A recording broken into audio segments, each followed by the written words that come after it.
You're listening to the Empowered to Heal podcast. I'm your host, Dena T, and I'm so excited to take you on a journey through stories of everyday experts as we share the ways we've harnessed the power inside us to improve the quality of our lives and the health of our minds. We're so excited to have you here with us and hope you feel inspired and empowered to heal.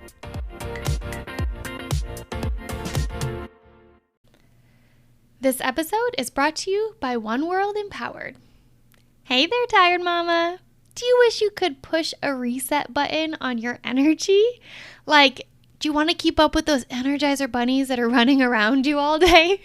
I know. I feel ya. Coffee can only do so much. Well, don't you worry. I've got you covered. Now just imagine a community of mamas who know the struggle and are working together to harness and reclaim their energy. We're talking about a true community of mamas who get it. Daily practices to jumpstart your days, accountability partners, group coaching calls to ground and recenter you throughout the 28 days. Does this sound like the exact dose of medicine you need in order to feel 100% again? If so, this program is exactly what you need if you want to be more present with your kiddos, if you think a new routine will help you maximize your time and you enjoy having an accountability partner to help you with developing that new routine and those new habits, if you'd like to increase your patience and energy all while reducing your stress and anxiety, and if you think it would be amazing to have an understanding community of mamas who get it and are on the same path towards healing. Mama, today is the day you choose you and level up. Come join our 28-day energetic reset for moms by visiting www.oneworldempowered.com/workwithme and click the Learn More option next to the Energetic Reset program, or just scroll down and click the link in my show notes below. I can't wait to meet you and witness you step into your full potential. See you there, Mama. Hello, you beautiful souls. I am so happy that you're here with us today. I am posting our very first live podcast. So the episode you're about to listen to was recorded on Instagram Live with the ever wonderful Priscilla Rodgers, who is an embodiment coach for women. And she and I went live on Instagram. Her handle is The Lavender Junkie. I'll link that below so you can find her if you want to follow her or reach out. And today we're talking all about embodiment. And many of you might not know what this word means, but to become embodied within yourself means to fully feel and experience your life. It's to be able to tap into your body, listen to the cues that it's giving you, and respond accordingly. It's to allow yourself to feel all of the emotions that we have. Because the reality is that you cannot selectively numb emotions. When we numb parts of ourselves, we're numbing all of ourselves. We are diminishing our ability to feel and experience the good when we numb ourselves to protect ourselves from experiencing the bad. And embodiment is really allowing us to tap in and feel all the emotions and know that we're safe and it's going to be okay, and help our bodies move through and process and release those emotions without ever really having to talk about it with somebody. So I'm super excited for you to hear from Priscilla in our Instagram Live. If you're enjoying what you're listening to, please subscribe to our podcast and leave us a review. It helps us to be able to be found more easily amongst all of the millions of podcasts out there. Thank you so much and enjoy this first live podcast. I'm so excited, Priscilla, to have you join us to share what it means to be an embodiment coach and the work that you're doing to help people heal. Yeah. I'm so happy to be here. I'm really excited about this chat. So, yeah, and I love the name, Empower to Heal. Oh, thank you. So share with us a little bit about yourself and the work that you do. Yeah, so I like to tell people about my journey, how I got into the work that I do, because it just really helps to understand my work. Yes. But I had come to a part of my life where I was following all of the things, the check marks of doing what society wanted me to do with my parents. And I got to a point where I was like, um, what do I want to do? Because I'm miserable. And it's so funny because after just like, surrendering, I felt like it was a moment of surrender and asking that question. The word senses came to me, and I was like, oh yeah, everything that I love, because I play piano, I love to travel, which is just like so sensory, and was into essential oils, and that was kind of like the glue. So I was like, well, what can I do with essential oils? I mean, with the senses.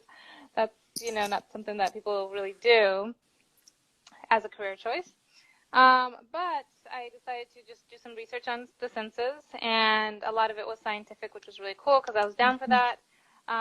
But there wasn't that much information on the senses, so I was like, well, okay, well, maybe this is, there's a lack, clearly, in this field, and the senses are amazing because I was also tying the senses to how we heal. If you think of music therapy or essential oils or touch therapy or massage, and also in terms of pleasure, in terms of obviously touch, sex, again, essential oils, music, like all these sensual activities are very pleasurable.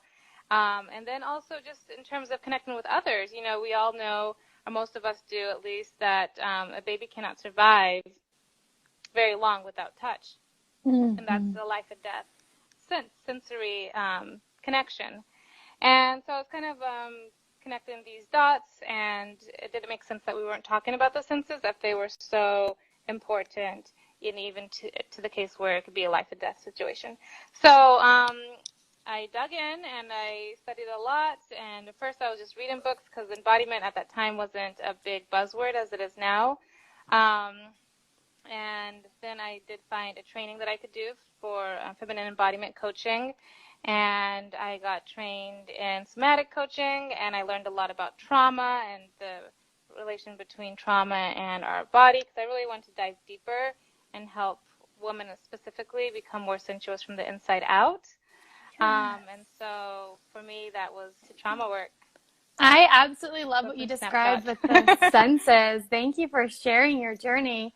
When I think of the senses, the first thing that comes to mind is healing through the senses. And maybe that's because I come from the mental health field and working with kids where that's like really, it's really visible when you're working with little ones. Their whole world is expanding through their senses, and at different stages of development, they're seeking and needing different things, right? From the physical touch from infancy, and then they get a little bit older, and it's like, okay, you don't have to like love on me so much, but I need to hear your voice. I need to see that you're close to me, right? I need to feel the comfort and the safety of you so I can regulate with you.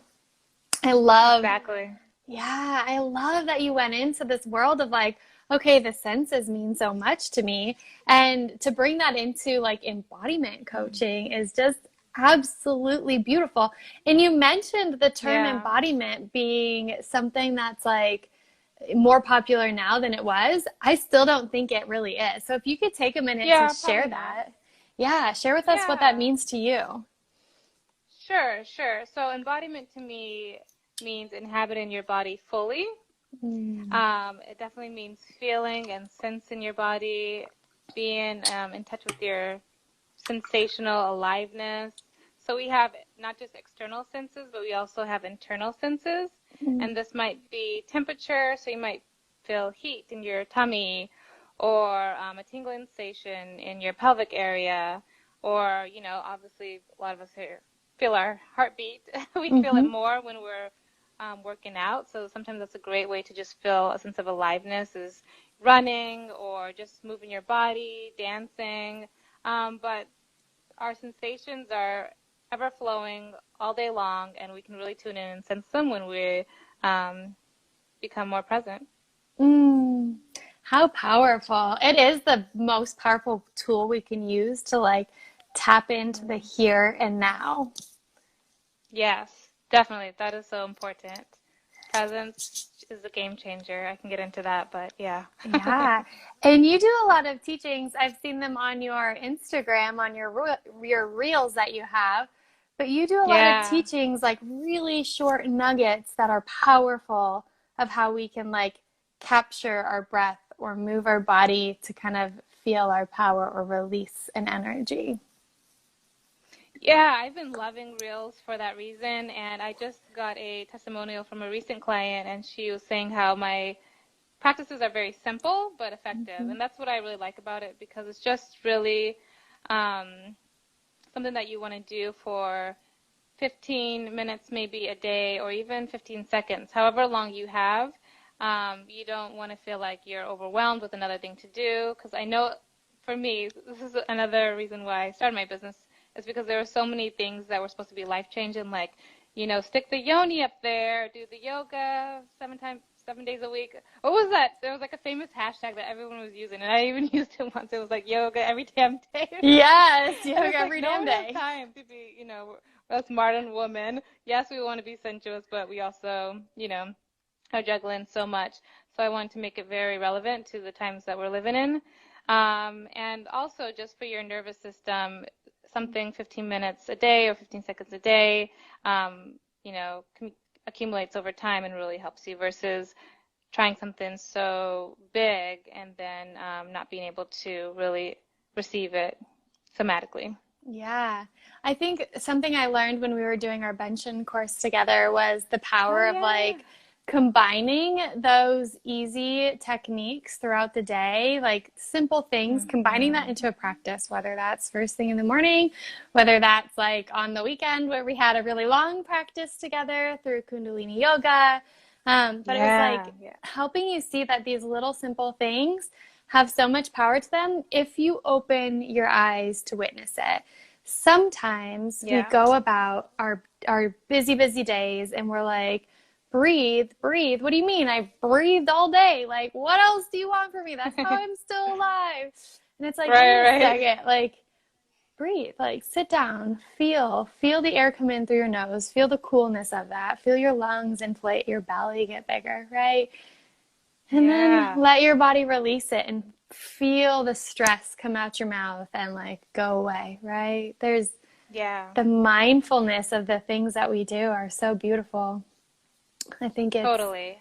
it's completely Totally. transformative. Yeah, yeah, and the breath is so important. And one of my teachers is also a yogi, but she's also a trauma healer and a attachment theory expert, and she's amazing. But she talks about the six sense doors, which is in yogic philosophy, and she says that actually the six sense doors, which are our eyes, tongue, mind, body, help me out. I don't know. Nose. Nose.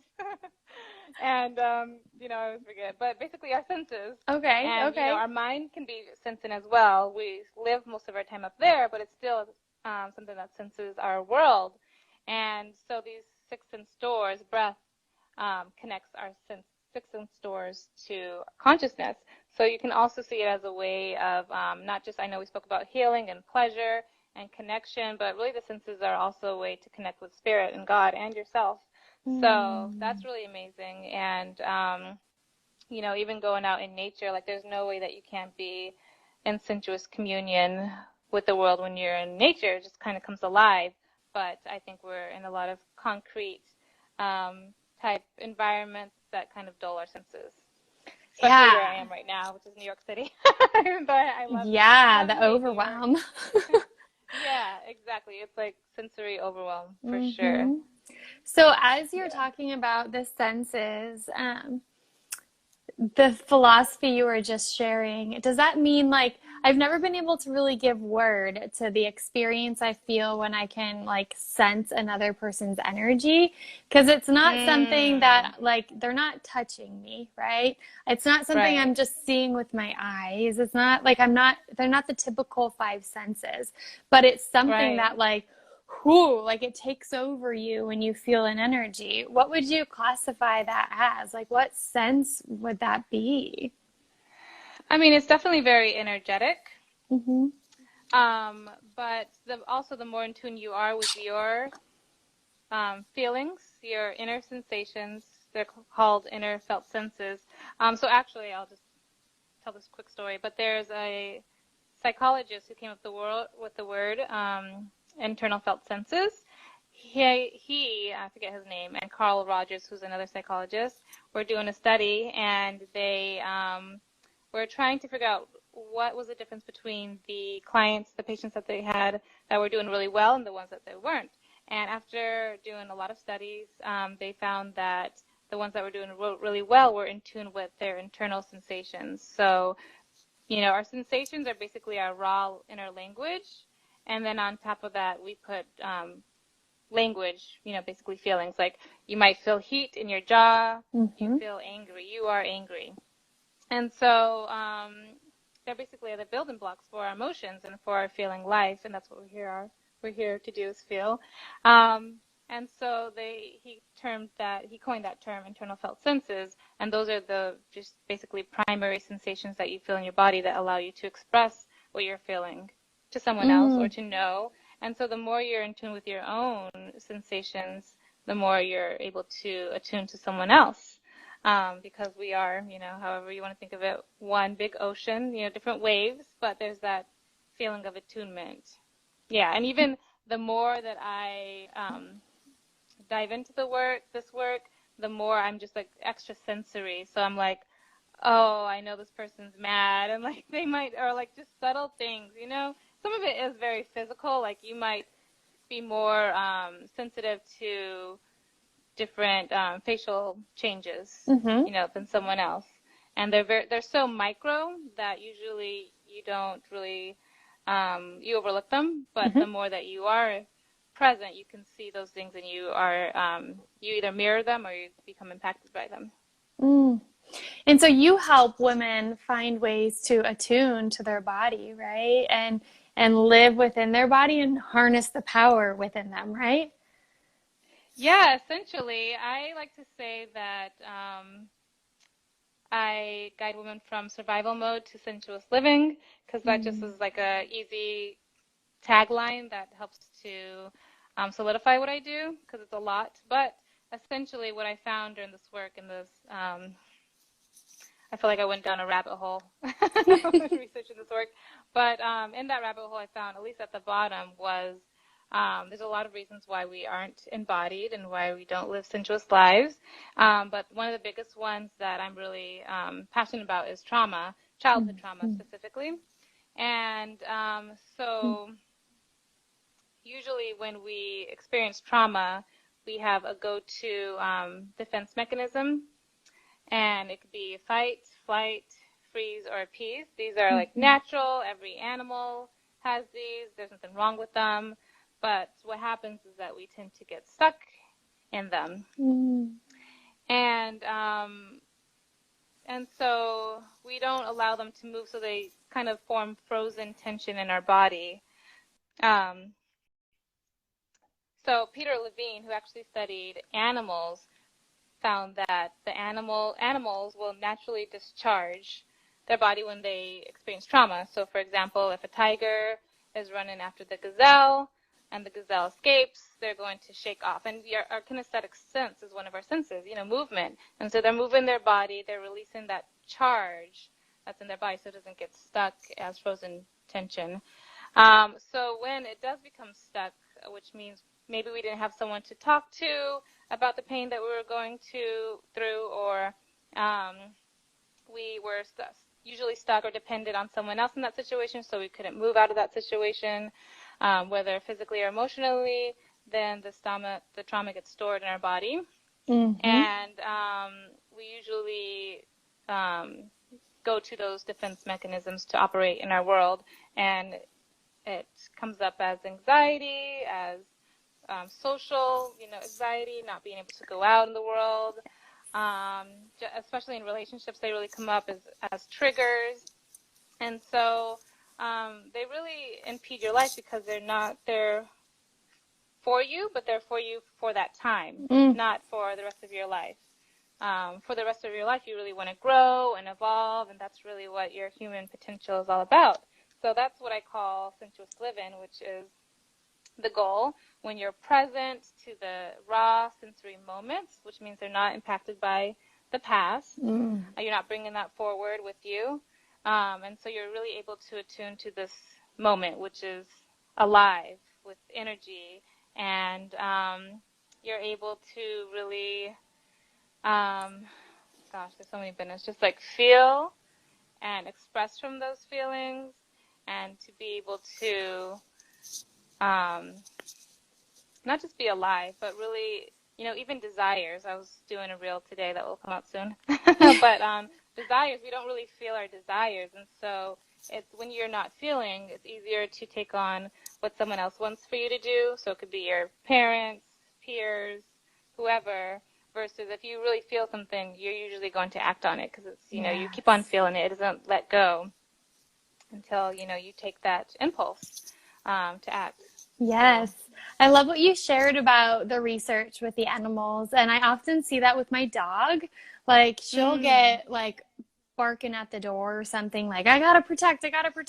And then you see her like she shakes the top layer of her skin and she like shakes it off, like nothing to be afraid of, and then goes on with her day.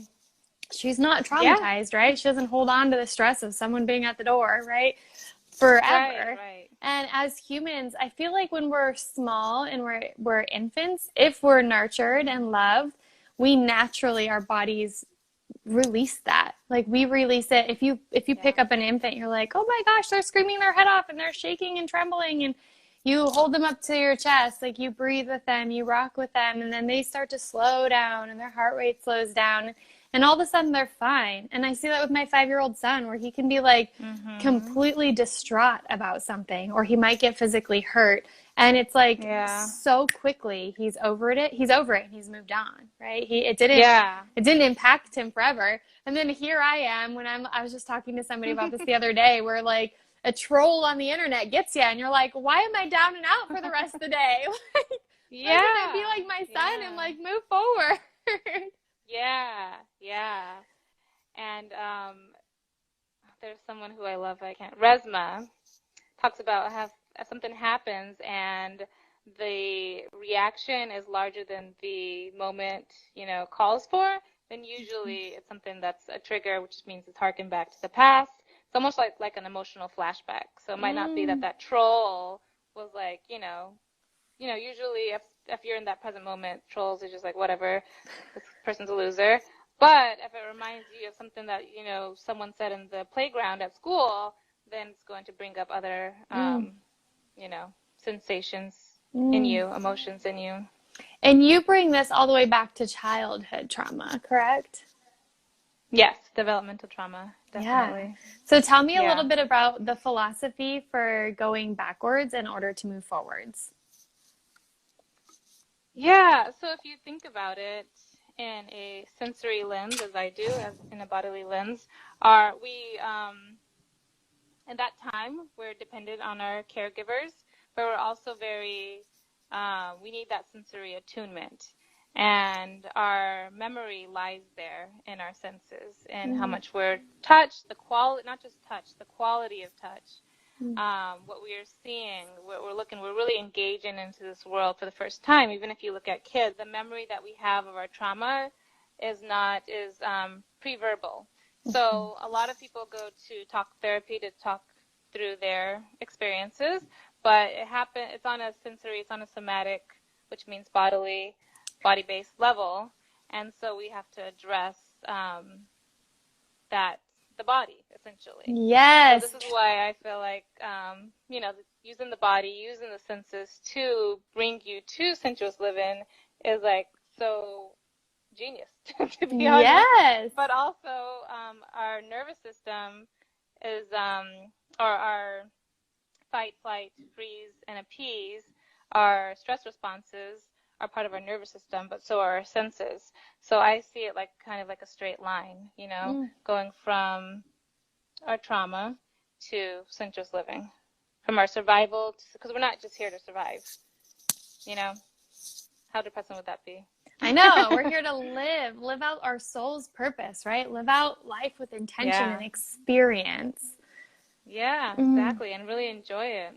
And, be there for the ups and downs, because it's not all like rainbows and lollipops and cotton candy, but We wish it were, but there's beauty in sorrow as well, right? There's beauty in the pain. Exactly. That's what makes it Exactly. human. Yeah, and the more that we can feel our pain, the more that we can feel our pleasure. But if we're Yes. short-circuit in our pain, we're not really going to be able to open up to pleasure, and there's so much pleasure. So I love that yeah, philosophy, because if you think of like numbing yourself, you don't just get to like numb a spot of you, right? Like you're numbing your emotions to yeah, keep trugging along at whatever you're doing, and you're chugging forward. But yeah. that's going to numb all of the good stuff too, right? You're not going to be emotionally available. Exactly. Yeah, Something definitely. that you said too made me think of Vander Kolk. So his book, The Body Keeps the Score, and his research is just beautiful. It was a strong movement in moving people into understanding healing trauma outside of just talk therapy, right? And I saw a quote today that my friend, the Happy Black Therapist, posted. And it was a quote that was, I'm going to butcher it, but the essence of it was that trauma is not stored in your memory and cognitions. It's stored in sensations, right? Yeah. And so when trauma comes up, it's not like always this memory, but it's a feeling. And sometimes we can't put our finger on a memory at all. And we don't have to heal from it. We don't have to like cognitively remember it. We just have to be able to make peace with the sensation, move through it, and find safety in the now. Right, right. And the book that you're speaking about is The Body Keeps the Score, right? Yes. And even in that title, it's like the body remembers, it keeps the score. Yes. And even, I'll speak to my own personal experience, but I experienced a lot of emotional childhood trauma, and I disassociated, which is one of my defense mechanism. When you disassociate, you disembody. So you're literally not living in your body, because your body is like a vessel of sensation. And if your sensations are very painful, especially at a very sensitive age, then you're not going to want to feel or be in your body. So this is a big reason why a lot of people are disembodied. And so in terms of my cognitive memory, there's a lot that I've forgotten about in my childhood, and that's a protective mechanism, so I'm not experiencing the full brunt of the pain. So I think what's also important to know is that these are very protective, and they're helping us when we are not able to help ourselves at such a young age. So we don't want to shame those intelligent parts of us, but as an adult, we either need to seek guidance and help so that we can move forward. Thank you for bringing that up, because oftentimes disassociating in general, I think, is an absolutely beautiful mechanism that allows us to continue existing despite hardship, right? Despite trauma. Like we have the ability to separate from that moment and move forward. But sometimes when that happens, we snap into that when we don't want to, right? When we're like, I'm physically safe. Why am I disassociating? Like, you see people's eyes like gloss over, right? And we all do it. We all do it. We'll be sitting in a class and we'll be like, shoop, our brain just went here, even though our body's here, right? It's normal. But the judgment we typically put on it when it's associated to trauma is traumatic. The judgment itself is traumatic. Yeah, exactly. That's a huge part of it, is just having compassion for yourself and what you experience, You're really a story of triumph to be here now. And it really just takes someone who's going to be a inspiring, powerful adult that will be able to address some of the needs that weren't met when you were a child. So share with me a little bit, when you're working with clients, tell me about your journey of helping them like settle into their body again, while simultaneously quieting society's pressures of making you feel like you have to talk about it. So for example, talk therapy has a big name for itself. Psychotherapy has a big name for itself, right? Everybody knows Yeah. about that. And a lot of people seek that type of therapy out first because that's what's Yeah. well known.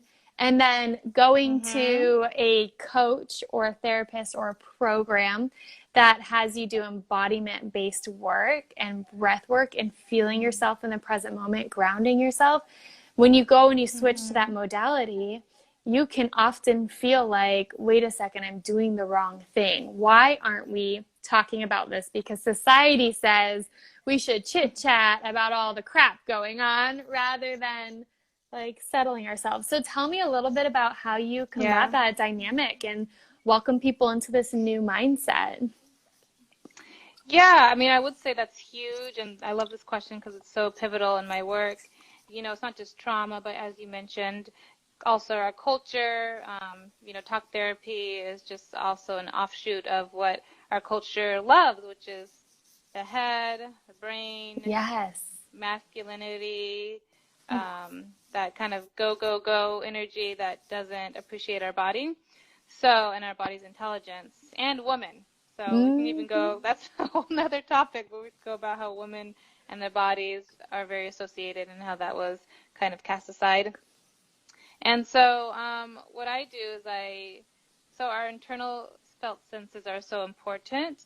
I'll have my clients close their eyes if they feel safe and comfortable doing so, because that just helps them to get more in tune with their internal felt senses, their sensations. And so we're using our sensations to kind of pinpoint what's really true in the moment. Whereas when you're speaking from your brain and your mind, you might be just saying, what does she want to hear?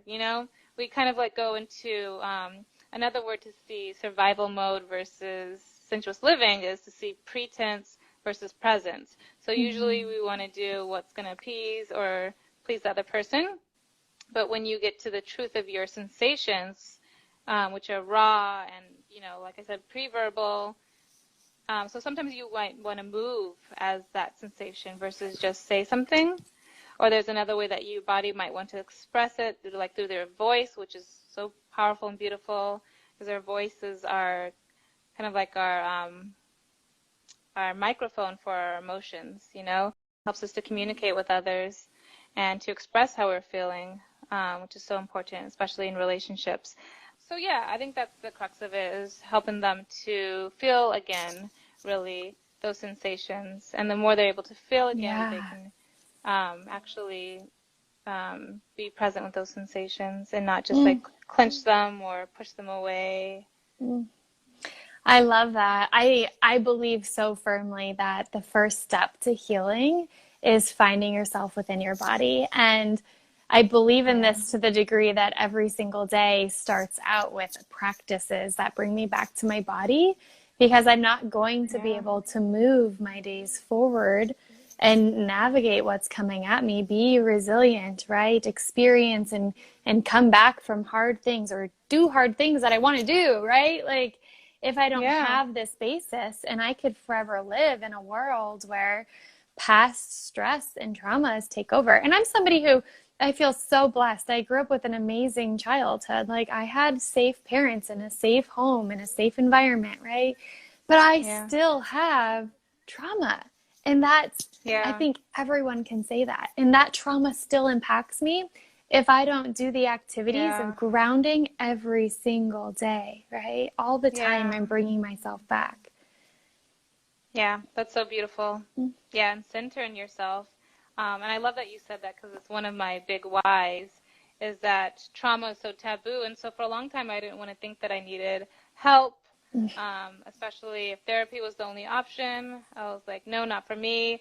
And, there's always like that, are you crazy? And especially for women, I think we're very sensitive to that word because we hear it a lot, because we are more apt to feel our emotions than men are, because Mm. we are given more allowance to do so in our culture.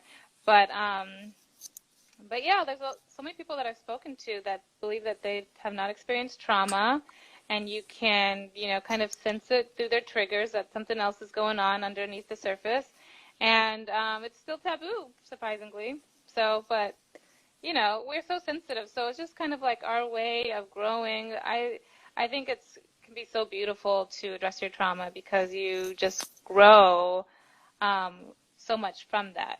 It's Yes. just like an impetus to grow to me. Yes. You've mentioned a couple of Yeah. times now masculine versus feminine.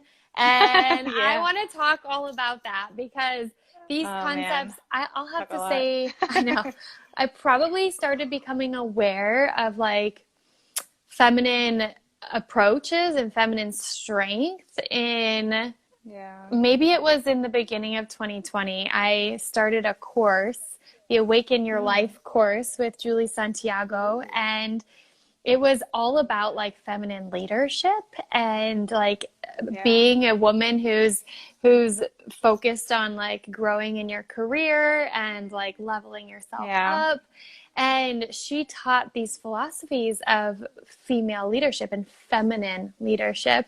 And my mind was blown. I was like, I've Yeah. been trying to fit into a man's world for so Oh my God, long. it's And that horrible. inside Yeah. itself's traumatic. Like, I'm not a man. Yeah. Oh yeah. Hell yeah. That is traumatic. Oh my God. Yeah. Oh, it's Yeah. crazy. Thanks for saying that. Oh my God, Yeah. it's huge. Yeah. So tell me a little bit Yeah. about your work around like embodying that female nature and that strength and being true to who we are. Yeah. Yeah. So first, I would like to say that yes, we raise. I always felt like we're kind of on an assembly line, after the Industrial Revolution, but even before that, there's been kind of this movement to disempower women from their power, which is our bodies. And you can see that as, the witch trials, they're really, Mm. witches were really embodied and they were using like the magic in them and the magic without, Mm-hmm. elements, etc., crystals. And so now we've, especially in the US, we have this hyper masculine culture where the more masculine you are, the better. Like even going back to the whole hashtag yoga every damn day, it's like you don't need to do every yoga every damn day, but it's a very masculine approach that Mm-hmm. a lot of Conquer women are all. taking. um, and there's like so many ways to just simmer down. It doesn't have to look the same every day or be like da da da da da. But we get into that mode and we get, further away from ourselves because we are just luscious women that have these beautiful bodies that we've been taught are like wrong or they have to look a certain Mm. way or that we need to treat like a machine so that we can go and get work done and climb up the ladder. And Mm. I was talking to someone yesterday on IGTV and we were talking about, she's a relationship coach. And so we were talking about the sheer amount of narcissists in our culture. And someone had told me that narcissists thrive in our culture, and that's why there's so many of them because Mm. they disassociate. If you know what a narcissist is, or if you don't know what a narcissist is, it's essentially someone who doesn't have many emotions, so you might not be able to relate to them or not understand why they're doing all these cruel things to you. But essentially, it's because they're not feeling. They're not able to contact themselves, and this is why embodiment is so powerful. Because when you're not able to feel, then you can't feel others, and that's when we're going back to like when you were saying that you could feel others more Mm-hmm. as you become more sensitive. And so if they're not feeling, they're just going to push others down to get where they want to go, which is the top of the pyramid, so that they can be, get all the kudos that they've been wanting to get. That maybe their parents didn't get them. I want to go back to Mm-hmm. childhood when they were little. But yeah, and so we're built in the system, and we're also, especially when women join the workforce, that's how we were shown that this is valuable. You are valuable when reach this, when you go to Harvard and, get your corner office and all the things. And you also have to get married and cook and clean and raise children, so there's that. But, but Mm-hmm. yeah, so it's a I lot. was talking to And someone today about that, like expectation of like she was saying to me, well, my husband says he's the man, he'll go to work, I stay home, I have to raise the kids, keep the house clean, cook the food. And then when he gets home, I have to serve him dinner and keep the house clean and take care of the kids and change the diapers, and that's not his Right. job because he has a job. And I'm like, oh, my heart. Yeah. Like, but Yeah. so much of our society still tells us that to this I day. know. That's the thing. It's most of our society. You know, we might roam in circles where people are thinking more about things, but we're definitely the minority. And these things are deep. So they might not, you might not be thinking about them, but even the fact that we're in a very Christian society, you know, I was raised Christian, that kind of puritanical way of being still filters through a lot of our what we should and what we shouldn't do, what's acceptable and what's not. And I never tell a client, I never give client advice, or I rarely do, you know. What I do is I guide them to their, what I call their sensuous truth, which is getting back to our internal felt senses, our sensations, and feeling what is true to them, and your body will let you know, making body-based decisions from that sensuous truth. And then guiding them, you know, I kind of steer them to what is that truth and how do you articulate it. But there's so many ways to live. Like, we're just like this beautiful universe inside of us, and we've had different experiences. So there's not just like one way, you know, to be Yeah, in the world. I agree with that. I think that as females, though, we have to intentionally step aside from the jive that we're in right now to find ourselves and connect with ourselves, and then anchor ourselves, root ourselves to be ready to step in to the society that we want to in the way that we want to. Because our bodies and our systems biologically, right, as a female, born female, your hormonal cycles even are not built to sustain an 8-hour day, end your day, come home and rest, do that every day, 5 days a week. We're just not designed. That's the males, literally their hormonal cycle is that, right? That's what they're designed for, and that's what a work day is designed for. And so we have to, as females, I feel like it's not just the act of like, okay, I'm going to do this. It's the act of readying ourselves to be swimming upstream a little bit and find peace within us to keep that steady if we believe in what we're pursuing, right? So if I believe that I want to show up a certain way, that's what resonates with me, that's how I feel the most authentically myself, and I know that it's not going to be easily welcomed around me, I also have to do the work of being able to steady my nervous system to withstand some conflict, right? Or some feelings that conflict. Definitely. Yeah, it's just essentially the hero or the heroine's journey. You know, you're slaying the dragons that you need to slay. You know, that's part of like gaining your muscle.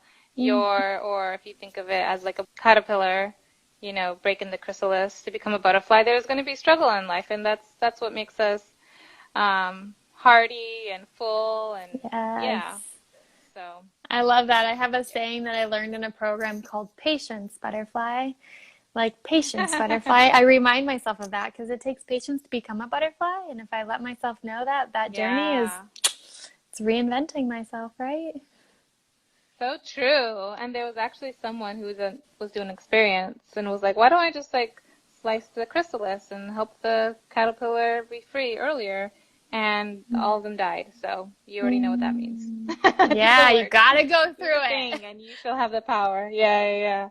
I love it. And it's not like in a pain, no gain kind of, you know, sense. It's just that kind of like imperative challenge. Yeah, the way is through, right? Worth living. Yeah, the way is through. There's no shortcut. Yeah, and there's amazing, so Joseph Campbell is the one that created the hero's journey, and he's impacted so many, he's my like intellectual crush, but he impacted George Lucas, who made Star Wars, of course, and that's also based on the hero's journey. And I was obsessed with Joseph Campbell, and one of the quotes that really impacted my business and journey was, he says that what most people think is the, I'm going to butcher it too. What most people think the meaning of life, knowing the meaning of life is what life is all about. But what I find is that it's about the experience, like the raw, the rapture of being alive. That's what we're really looking for, not the meaning of life. And that really, because I was super in my head. I was going to get a PhD, like I was on that track. Even my friends told me, they're like, yeah, you're really like mental and like into cerebral. And I was reading all the books, including Joseph Campbell. And then that book kind of just like was like, you know, a wow moment. And I was like reading all the philosophy. And by the way, if you look at these philosophers, they look like stark crazy. But, you know, in their head, so there's a reason. You know, and he is talking about the rapture of being alive. And I was like, oh my God, that is it. You know, it's not about the meaning of life that I was like searching for and becoming depressed about because I couldn't pin it down, but really about feeling that rapture of being alive. And that includes the challenges, it includes the pain and the pleasures and the breakups and, you know, the lovemaking, all of it, the travels. Yeah. That makes me think of a cartoon movie because I have a child. But also it's a good movie, Soul. Have you seen it? Have you seen the movie No, Soul? I haven't. Oh my gosh. You need to go watch it. It's really, really good. But there's this little, oh my gosh, it's so good. There's this little soul that never got sent down to earth because she was so focused on like, I can't find my thing. I can't find the thing that makes me feel like my purpose. Where's my purpose? What is it that I'm going to be good at? And she gets brought down to earth through a whole series of events, but she inhabits an adult body that she shouldn't be in, and she starts to experience sensations like smelling food and hunger in her stomach and the wind and all of these like really simple things that we take for granted. And then she realized that's what it is. Like, that's what I'm supposed to go to earth for. And it's literally just to exist and feel the beauty of life. Like, oh my God, that's so spot on. I need to see that. Yeah, it's so cute. It's S-O-U-L. Yep, it's so good. With my nephews. Oh my God. Just watch it on your own. I would. Yeah, I could do that too. True. It's so good. No, that also reminds me of a movie that I saw like way before I started my business. So to me, when I look back, I was like, oh my God, I see everything lined up and like as it was meant to. But I watched it in an Iranian film class that I took in undergrad, and it's called Taste of Cherry. And this the protagonist is basically on his way to kill himself, and he's looking for someone to basically to do it for him because he doesn't want to do it himself. Or no, to bury him, sorry. Because I think he wants a proper burial. And so he finds someone, and they're driving in the car, and basically it's like, this is like a 2-hour movie, or 3-hour, and half of it is on his journey, and they're just talking and having these philosophical conversations. And towards the end, he pauses, and you know that this is a pivotal moment because it's part of the title.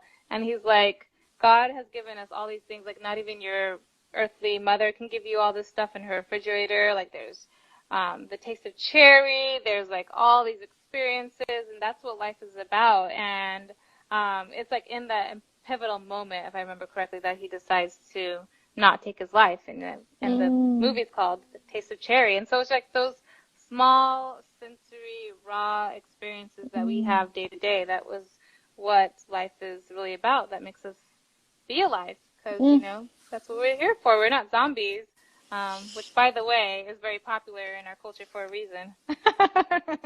Yeah. You know, we're here to be fully alive, and we can't do that unless we're in our bodies, feeling our senses. I so agree. And you've recently launched The Vessel, right? Which is like a course to help women like find themselves, embody themselves again, right? Yeah, it's actually a group coaching program. But there's different volumes. So volume 1 is about connecting to yourself and becoming intimate with yourself. And then volume 2 is about becoming intimate with others. So it's really a course on relationships. And through working with clients, I realized that that came up a lot, relationships, whether with coworkers, friends, lover, mother, father. that seemed to be so consistent. So I was like, well, I want to focus on this. And I saw that there wasn't much connection between embodiment and relationships. And so I wanted to create that. And, you know, if you look at your body, I feel like the body tells you how to love, how to connect, how to be with another. And so I actually take my clients through our body. So we start with our head, heart, and hara, our power centers. And then volume 2, we go through our throat, our heart again, because heart is basically the heart of us, but also the heart of the course. And then our pelvic area, which helps us to connect sexually with another. So, yeah, it's essentially becoming full-bodied. I call it the course is called The Vessel, and the subtitle is An Erotic Guide to Full-Bodied Living and Loving. And I was hesitant to put erotic in there because everyone, you know, goes to sexual, which is fine. You know, I used to as well, but erotic is really just about that full life energy is what it is, especially if you're speaking in regards to Tantra. They see it as the full-bodied energy, like sexual energy is life energy, not just intercourse energy. Yes. So yeah, and we do it through the body. You learn about your body so you also become more in touch with yourself, but also in touch with others. So I love that. I love the thing. intentionality of that. Like, it's philosophically like sound and deep, but it's so intentional to be able to truly harness our own power, right? Yeah, truly. And to become more like, so each part of our body there's a metaphor, there's poetry to it, there's science and biology to it.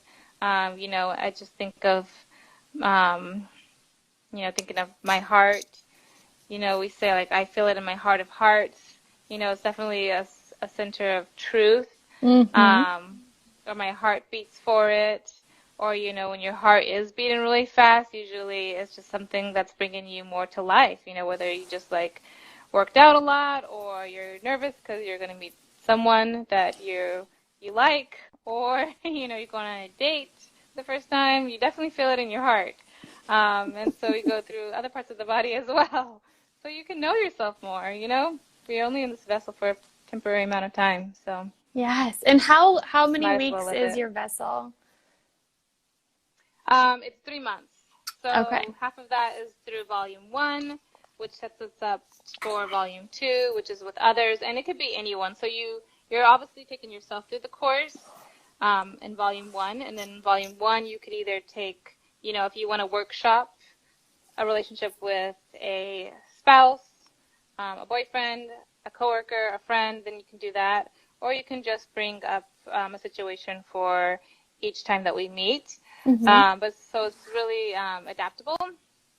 But it's not just about romantic relationships, but any relationships, because there's really, but as we go deeper into the course, we get into more romantic relationships, especially when we get down to our pelvic area. So it's kind of like a journey, if that makes sense. Yeah, that it deepens does.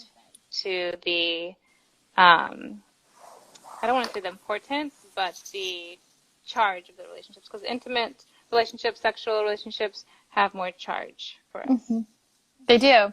And I love that you're starting with ourselves before others. Like, we have to have a relationship with ourselves. Yeah. We have to feel Oh, yeah. connected and attuned with ourselves before we can do that with another person.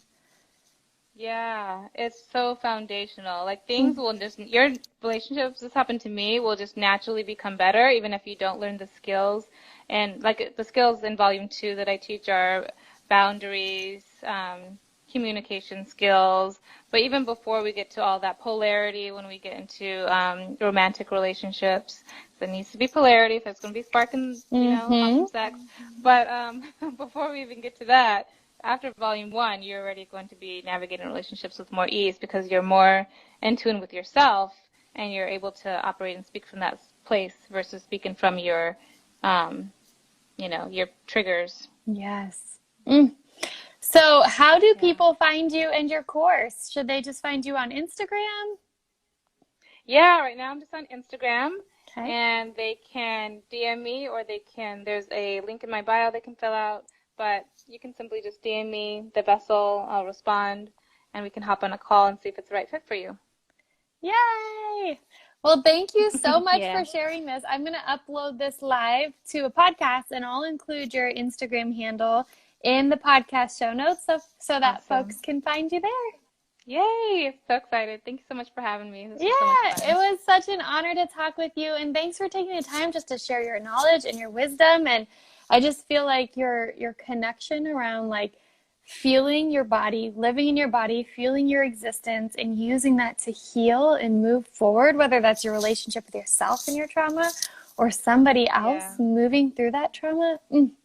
It's so foundational. So thank you so much for joining me and for the work that you're doing. Thank you. So kind of you to say. Beautiful, beautiful conversation. I really enjoyed it. Me too. I'll talk to you later, friend. All right. Bye. Bye. Thank you so much for tuning in today. I hope you are feeling inspired and empowered in your own healing journey. I know that many of you listening might be reflecting on your own stories that you may feel called to share. If so, please reach out to me at denat@empowertoheal.com. That's DENAT@empower2heal.com. Or drop me a message through my Instagram handle at empower2heal. I would love to connect with you and learn about your journeys so that we can hopefully continue to spread these powerful life lessons on empowering ourselves to heal. My contacts will also be linked in the show notes below so that you can easily find me. We are so eager to start a movement in showcasing the many ways we can heal. And you can be part of this movement too by capturing images and tagging them #empower2heal on Instagram. We look forward to seeing all the ways that you are empowered to heal. I love you, beautiful souls, and thank you so much. Please be sure to subscribe, like, and review.